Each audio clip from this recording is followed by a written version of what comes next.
नाइजी की दहाई के बारे में एक बात जो लोग नहीं जानते, क्या आप बता सकते हैं?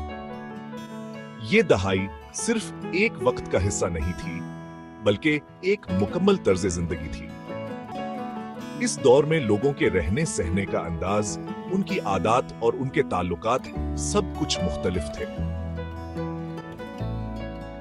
बल्कि एक मुकम्मल तर्ज जिंदगी थी।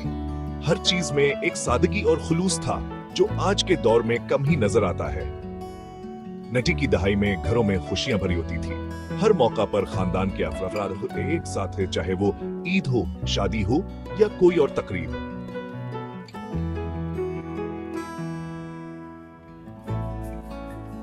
अब्बा घर के वाहिद कफील होते थे।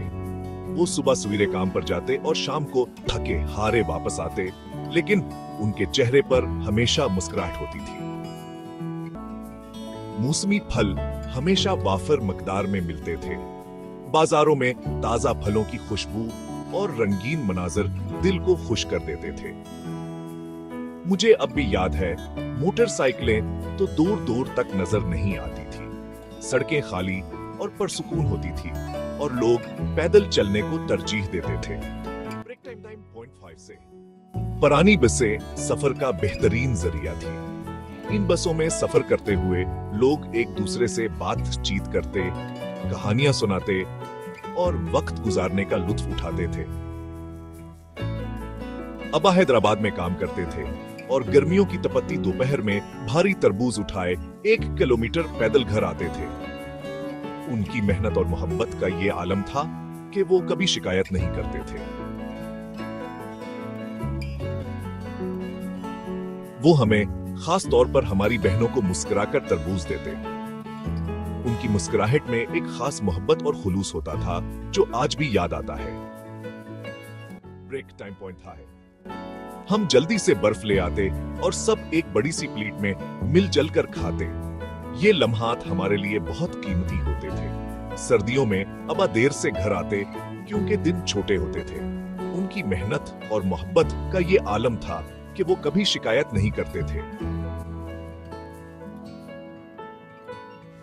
वो हमारे लिए मूंगफलियां लेकर आते। इन मूंगफलियों की खुशबू और जायका आज भी याद आता है। ब्रेक की हम एक ही कमरे में बैठकर मूंगफलियां खाते, कहानियां सुनाते सुनाते और वालिदैन से प्यार भरे मशवरे लेते। ये लम्हात हमारे लिए बहुत कीमती होते थे। छलकों में छिली हुई मूंगफली का गम हो जाना एक बड़ा नुकसान महसूस होता था। ये छोटे छोटे लम्हात हमारी जिंदगी का हिस्सा थे। हमारे सादा मजाज वालिदैन ने हमें वो इक़दार सिखाए जो आज भी हमें जमीन से जोड़े रखती हैं। उनकी सादगी और खलूस हमें आज भी याद आता है। आज भी मैं और मेरे बहन भाई एक दूसरे के साथ खड़े हैं। हमने वही इक़दार अपनाई हैं जो हमारे वालिदैन ने हमें सिखाए। लोग अब्बा को मशवरा देते कि अपनी तनख्वाह कहीं लगा दे, लेकिन वो कहते, मेरे बच्चे ही मेरा सरमाया हैं। उनकी अच्छी तरबियत ही सबसे बड़ा मुनाफा है। उनकी अच्छी तरबियत ही सबसे बड़ा मुनाफा है। जमाना बदल गया है, लेकिन उनकी सिखाई हुई इक़दार आज भी हमारे दिलों में जिंदा है। लोग मसरूफ हो गए हैं, साइंस ने तरक्की कर ली है, जिंदगी की रफ्तार तेज हो गई है और लोग एक दूसरे से दूर हो गए हैं। अब फ्रिज में ठंडे होते हैं, जब जी चाहे खा लिए जाते हैं, लेकिन इसमें वो मजा नहीं जो अब्बा के हाथ से मिलने वाले तरबूज में होता था। मूंगफली खाने के वो मेल मिलाप नहीं रहे। सबके अपने अपने कमरे हैं या मोबाइल फोनों में मसरूफ हैं। वो खुलूस और मोहब्बत कहीं खो गई है। वालिदैन अब मशवरे देने से कतराते हैं और बच्चे मशवरे देने के आदी हो गए हैं। ये तब्दीलियां हमें सोचने पर मजबूर करती हैं। बहन भाई एक दूसरे को छेड़ते हुए टक टाक वीडियोस बनाते हैं। ये नई नस्ल की तफरीह है, लेकिन इसमें वो खलूस और मोहब्बत नहीं जो पहले हुआ करती थी।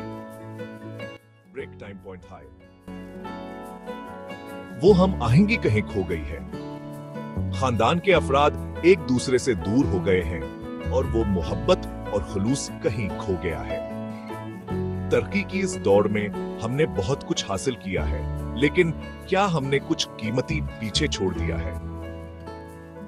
ये सवाल हमें सोचने पर मजबूर करता है। आप क्या सोचते हैं? क्या हमने तरक्की की इस दौड़ में कुछ कीमती खो दिया है? ये सवाल हमें अपने माजी की तरफ देखने और इससे सबक सीखने पर मजबूर करता है।